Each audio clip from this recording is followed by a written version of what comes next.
Okay, I fully intended to take a break from making videos. However, I did a little bit more thinking on the Michael Jordan connection to the new Pope, who is originally from Chicago. And eventually I stumbled across the fact that Michael Jordan's last game with the Bulls was in Game 6 of the NBA Finals on June 14th, 1998. June 14th is Donald Trump's birthday, and Donald Trump turned 52 on June 14th, 1998.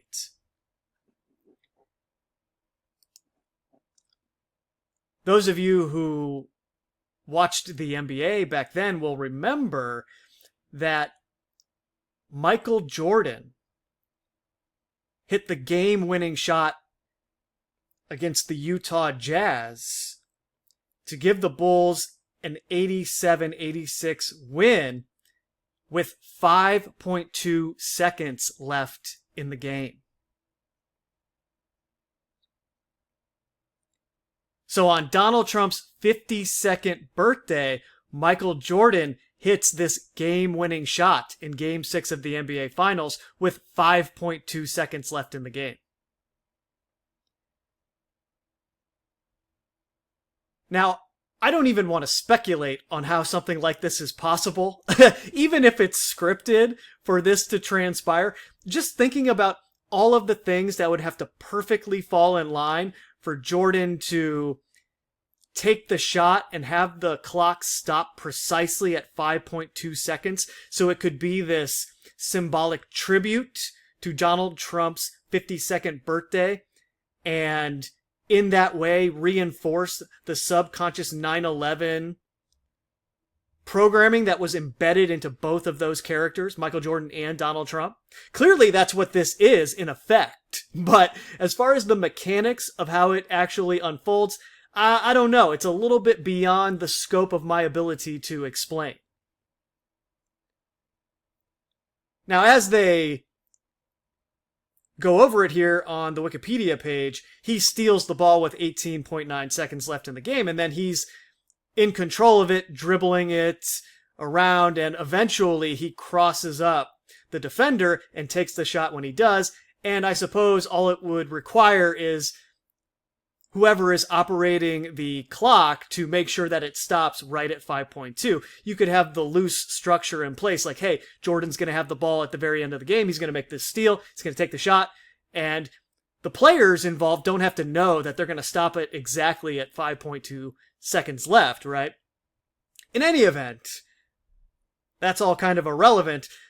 Regardless, Jordan hits this shot on Donald Trump's 52nd birthday with 5.2 seconds left. It's his last game with the Chicago Bulls. Then there is a comment I wanted to put up here from the last video, and I'm just going to read it. Jordan solidified his brand, Air Jordan, in '88 when he dunked from the free throw line. I think this is significant because he had dunked from the free throw line in years before this, but no one cared about it. The '88 dunk was publicized everywhere, even though it wasn't anything new or special for Jordan, and it became Air Jordan after that. Jordan only ever won 2 dunk contests, 1987 and 1988. The dunk contest in '88 was in Chicago, where Jordan won, and in '87 it was in Seattle, which is another Oz connection to the 9/11 ritual that Michael Jordan was a part of, announcing his comeback on the morning of 9/11/2001, or they at least put that in the news so you associated Michael Jordan with that event in a subconscious way, and he was returning to the Wizards, right? So you have this Seattle Wizard of Oz connection to Michael Jordan. Not only did he win the dunk contest in Seattle in '87, but he also played in the 1996 NBA Finals against the Seattle Supersonics. This was 2 years earlier. And the Bulls win this series in another Game 6, and Michael Jordan has this famous moment where he breaks down in tears and is thinking about his father because this game took place on Father's Day. And that ties back to the idea of the murder of his father and what maybe really happened there. Was this a ritual sacrifice of some kind? Because he could know that's what it was and still have the same emotional reaction, and the audience wouldn't be able to tell the difference. Either way, he'd be crying about what happened and how he was involved in it and knew, or alternatively, it was genuinely this massive coincidence where his father was murdered in a botched robbery. I mean, these things happen in the world every day. But it just so happens that on Father's Day, 1996, in Seattle, Michael Jordan wins another NBA championship, and they make it a point to focus on this relationship with his father. So you can see how at least the idea of ritual sacrifice has to be considered given how the events after the fact unfolded and how they really made it a point to have this series end on that day where Jordan could have this reaction and evoke the whole thing for everybody to think about. And that's how ritual magic works, right? You evoke it in the mind so that it affects the emotions, and in that way you steer it, whatever the reaction is, to what you present. Obviously, they plan that in advance. They know where they're headed, and they use these scripted rituals to make us think it's our own idea to go in that direction. But after this comment, I was thinking more about the logo that's associated with Michael Jordan, known as the Jumpman logo. I did look into this a little bit, and according to Jordan himself, that Jumpman logo isn't even from a dunk. It was a ballet move where I jumped up and spread my legs in a photo shoot, not actually in-game. This is what they say. Is that true? I don't know. But this is what Michael Jordan says. The silhouette was taken from a photo shoot that he had with Nike. It was just a pose, not an actual in-game image. I wasn't even dunking on that one, explained Jordan. People think that I was. I just stood on the floor, jumped up, and spread my legs, and they took the picture. I wasn't even running. Everyone thought I did that by running and taking off. Actually, it was a ballet move where I jumped up and spread my legs, and I was holding the ball in my left hand. But to the point of this comment, as this stuff all related to 88, the original Air Jordan logo was a basketball with wings. However, when Nike released the Air Jordan 3 shoe in 1988, the Jumpman logo appeared for the first time on the shoe's tongue. So they did make it a point with the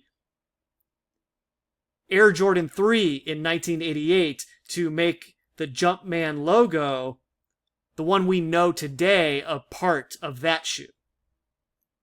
But according to what Jordan said, the logo itself wasn't actually related to any of these dunks that he did in a game or in the dunk contests. But that doesn't detract from the fact that everybody is aware of them from the moments he did them in games or the contests. So the point still kind of stands with the timing of all of this. I just wanted to be precisely accurate for the sake of history here that actually he says, oh, that was from something I did in a photo shoot. That's where the logo comes from. But anyway, I was thinking more about this Jumpman logo. First of all, obviously, it's a part of the Nike brand, which uses the Saturnian rings for its corporate logo and is all about victory in the context of this propaganda. Nike being victory is from the Greek myths as it relates to the meaning they give to the goddess Nike. But you can clearly see it when you overlay the Nike logo on the Saturnian rings. You get the idea of what they were going for there. Even though, of course, there is a whole story about where this logo actually came from that would be completely unrelated to this.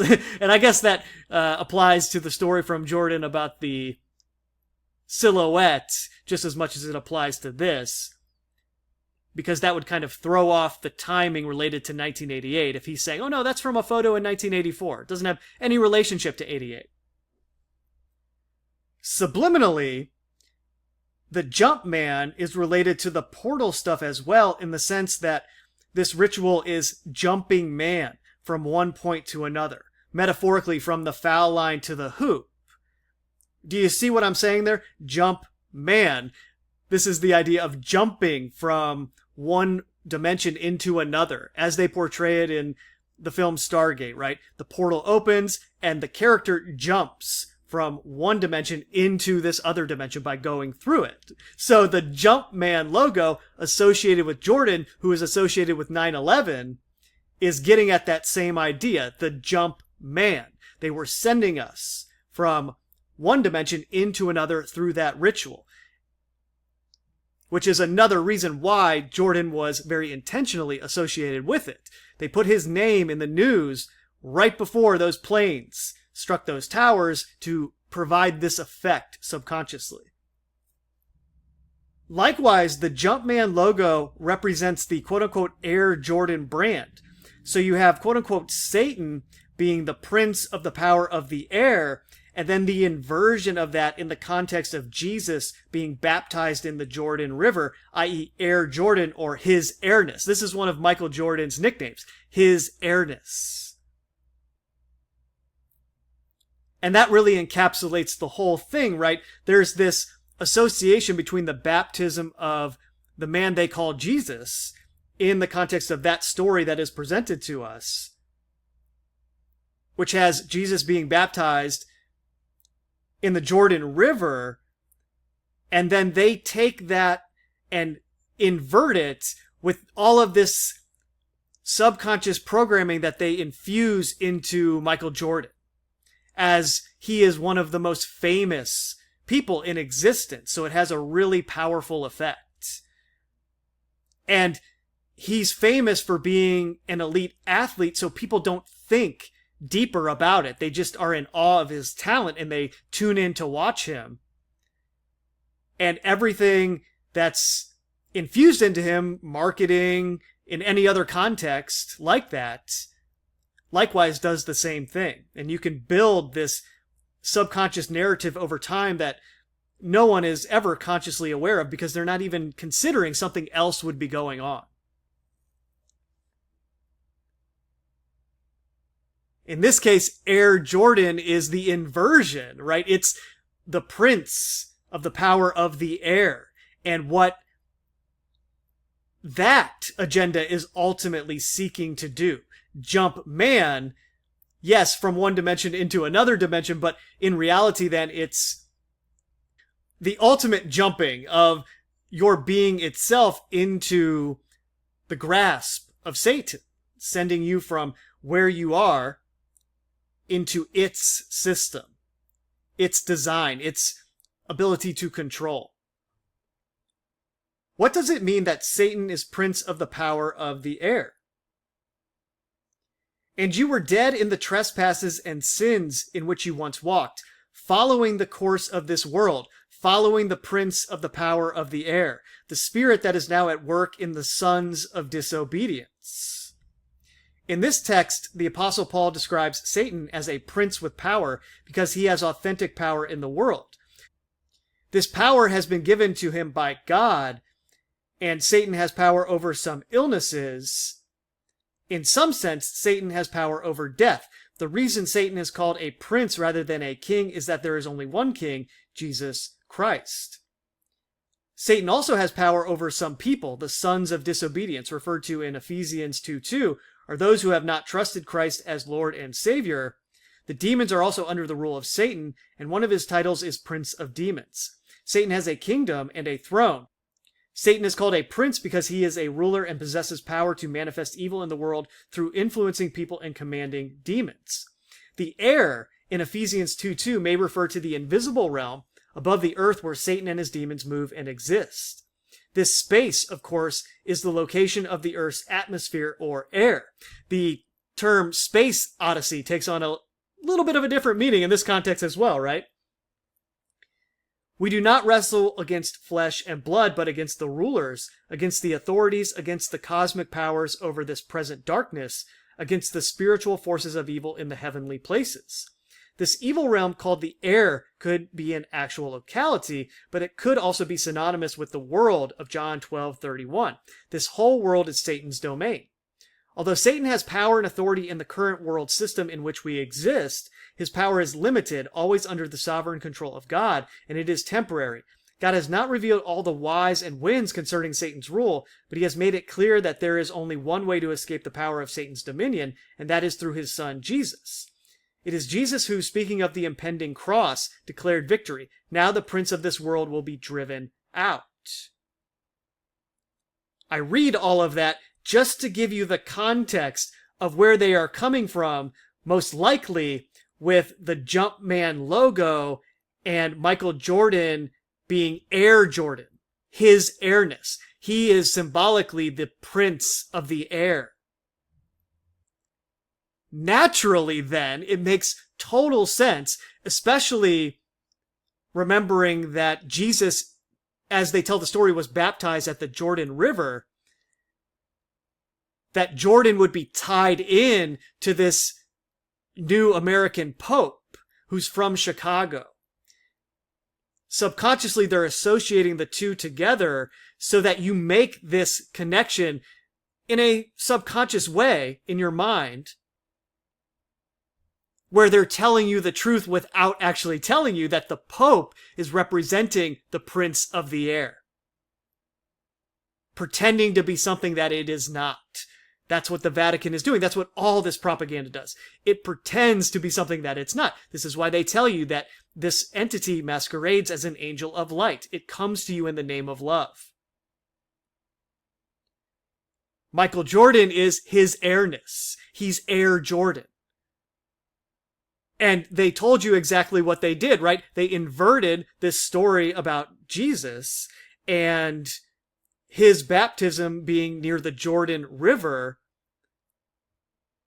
where instead of being associated with whatever happened there, which presumably has a lot to do with the actual truth of who you are and what your purpose is, well, now it's associated with Air Jordan. It's associated with the Prince of the Air, his airness. At least if you are the overwhelming majority of people who are not aware of all of this on the level that it's transpiring, and you're just consuming popular culture. If you're just consuming popular culture, people like Michael Jordan are a religious entity that you put your faith in. This is the replacement that the system created by quote-unquote Satan gives you, right? To place your faith and energy in. Which is why the rituals work in the first place, right? It all builds in this pop culture egregore that is a seed that's implanted into each individual mind, and it grows with every part of the propaganda that you consume over many, many years. And eventually this narrative is built in your mind and it takes you over, for lack of a better term. It can be accessed at any time whenever they want to trigger it. And this is what the relationship between what's going on with this stuff and all the stories that are out there about how they actually do this kind of mind programming where they break someone's psyche and split a part off from it that they are in control of. And the person is not consciously aware from whatever they do that this thing exists, and it can be accessed at any time by other forces that have ingrained via hypnosis certain key phrases or images that trigger it. Well, that is going on a mass scale with this propaganda that comes through the media, Hollywood, everything they produce, television, whatever. Everything that's in the school, textbooks, everything that reinforces it in this way triggers us through these ritual events like 9/11. And slowly over time, it's jumping man, right? It's sending our mind from one dimension into another, which yes, on one level, as I've been getting into, relates to the mind fusing with technology itself, the eyes merging with the screen. Arrival, the monolith merging with the pupil, which results in a different understanding of time. It results in a universal language. This is the language of the internet, right? It's a different perception that the brain rewires itself to perceive, and this alters time as we perceive it. Yes, it's happening on that level, but it's been going on well before this technology came into existence, where you are born into this world and the whole thing is designed to jump your mind eventually from being connected to that which created you into this different dimension where you are connected to that which is temporarily in control of this world. Also, on Donald Trump's 52nd birthday, when Michael Jordan hits the game-winning shot with 5.2 seconds left, after the game, Michael Jordan meets Leonardo DiCaprio in the locker room. Remember, we're talking about this in the context of the new Pope who's from Chicago and is American, and his Pope name is Leo the 14th. So you have Michael Jordan meeting Leonardo DiCaprio directly following this seeming tribute to Donald Trump, who is the personification of 9/11. The thread that is woven between all of them is this 9/11 ritual that relates directly to what I was just describing, this Jumpman through the portal, right? Jumping our consciousness in a quantum leap from one place to another. And all you have to do is watch any footage of this new pope being sworn in or whatever they call it, I don't know. And you see all of these people cheering for him, celebrating, giving their energy to this entity. That is it, right? All of this is designed to implant these ideas in your mind where you willingly give yourself to this thing.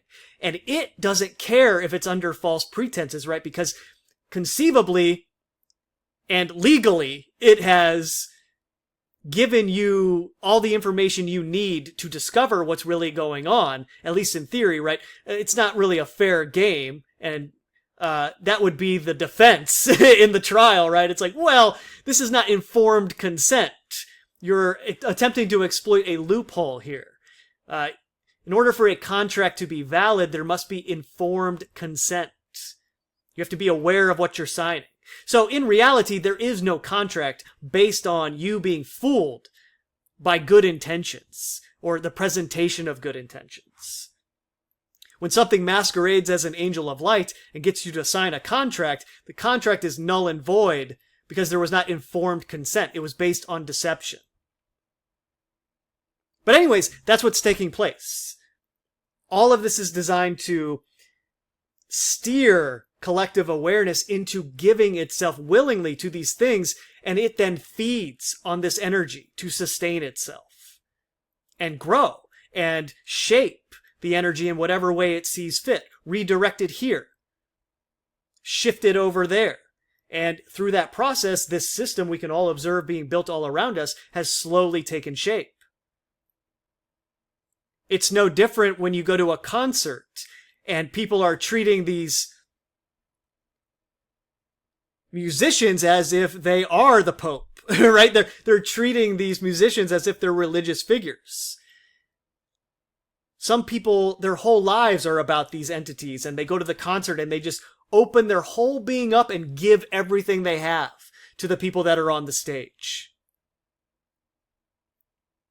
Which is why the most artificially popular artists, quote unquote, I use that term loosely, have these kind of rituals where things happen at their concerts. Because it's the perfect conditions to conduct a ritual in, where you're going to extract energy from the people that are in attendance.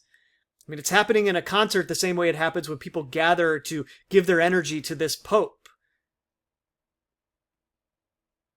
in the same way it happened when people were sitting behind their monolith on September 11, 2001, giving all of that energy to the wizards who were conducting the ritual, as the realization of what was happening, or at least as they told it, began to transpire. People started to feel emotional and give everything they had to this. And that was seized in the aftermath, right? To steer the American population to support things that would lead to this system becoming something different in the future. That all ties into this as well. But ultimately, that's what we're dealing with here. These are energy extraction rituals. Some are larger than others, right? Some are building narratives that will tie into the big ones, like all this Michael Jordan stuff is tying into the 9/11 ritual, and how that then relates to the personification of 9/11 Donald Trump, COVID-19, and the Great American Eclipse. That whole thing. And this is an example of that, where in the aftermath of this game, not many people actually knew, as it was going on, that Leo DiCaprio met Michael Jordan. But then when they aired The Last Dance, which is referring to America, right? This is The Last Dance, the controlled demolition of the United States of America, okay? The Last Dance, as it relates to Michael Jordan, who's tied into the 9/11 ritual, symbolically is seeding that idea that will eventually grow into us willingly creating the outcome where America is actually destroyed. In The Last Dance, everyone is made aware that this meeting actually took place. And that happened in 2020, a little over a month after the pandemic was declared. Operation Warp Speed, Project Stargate, right? I mean, it's all there. The personification of 9/11 is in office for the Space Needle, or Space Odyssey, 2001, and COVID-19 was the extension of that, and The Last Dance is aired right as the pandemic is officially declared, and the last episode of The Last Dance is focusing on the end of Michael Jordan's run with the Bulls. And this is made something that everyone becomes aware of, and in that way it triggers all of this subconscious programming that relates to 9/11 that would eventually tie in to this Pope who's from Chicago and has this tie-in to Air Jordan. So I'll just play this for you.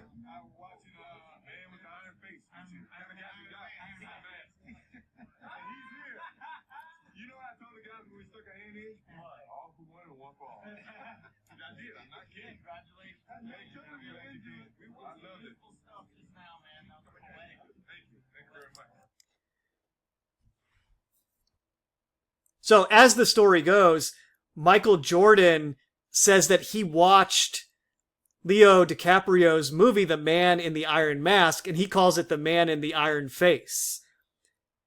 But he watched that movie before this game, allegedly. And this is The Man in the Iron Mask, released March 13th, 1998, which is all about the reign of King Louis XIV.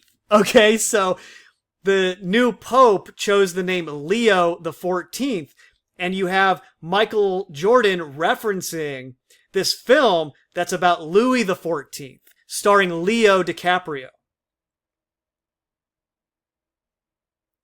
And it's titled Man in the Iron Mask, which is tying in all of that Eyes Wide Shut, Vanilla Sky propaganda that likewise was released prior to the actual event on September 11, 2001.